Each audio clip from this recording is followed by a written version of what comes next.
would you like to see? A sequel to Disney's Tarzan, one of the biggest summer hits when it came out? Or just 3 episodes of a cartoon pilot series strung together and saying, that makes it a movie? Well, you got the goddamn latter. Give Tarzan and Jane credit that it's not called Tarzan 2. No, we get that later. It's at least not pretending that this is supposed to be a flowing cinematic follow-up. But with that said, why even watch it? This is another anthology of stories that aren't really interesting, are usually pointless, doesn't have the same animation, doesn't have the same voice actors. They couldn't even get Phil Collins back. They just replay one of his songs in the opening and then have a completely different artist at the end sing them out. Are the stories tied together? Well, about as well as Cinderella 2 ties them together. Jane is excited because it's the 1-year anniversary of Tarzan marrying her, so she's trying to figure out the best way to celebrate. But every idea she comes up with seems to have a really annoying story attached to it. The first story is about her friends coming back from England trying to save her, even though she doesn't need saving. The second is about some evil guys who come to the island who trick Tarzan into trying to show them where some diamonds are. No, the diamonds are here! And the third story is about yet another asshole who comes to the island just to make things hard.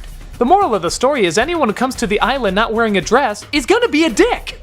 What makes these especially funny is that everybody knows the story that's being told. Oh, I don't mean the audience, though we can guess everything that's gonna happen too. I'm talking about the characters. They literally know everything that happens. They live through it, yet for some reason they're sitting down and talking about it. Some of them don't even end with the same storyteller. One of them starts off with Jane telling the story and then ends with the elephant finishing it. What the hell happened in between?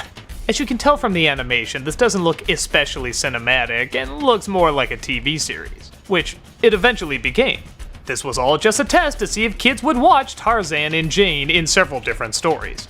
Well, guess what? People don't want a test. They want a movie. They want a show. Pick one and be it. I guess for a TV show, the animation isn't that bad. I mean, if I saw it on TV, I think it'd be totally acceptable. The quality of the voice replacements, though, rarely sound like the original. In fact, some even sound a little uncomfortable. The only thing more annoying than Rosie O'Donnell's voice is somebody impersonating Rosie O'Donnell's voice. I was there! I saw the apes, alright? Everybody sounds a little off, that is, except for Jane. Well, you know it's not Minnie Driver. Whoever does the voice acting actually brought kind of this unique energy to it.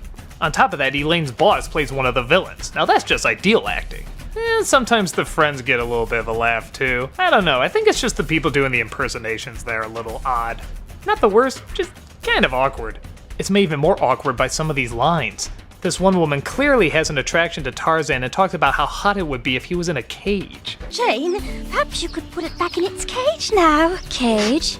He's got a cage? This is weird. Nothing about Tarzan and Jane feels big, authentic, or genuine. And if you look on the back or watch a preview, you can catch on to that very quickly.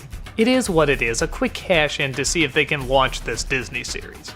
It looks that way, it plays that way, is it even worth getting that angry over? It's a waste of time some kids might enjoy, but I think everybody can agree is entirely pointless.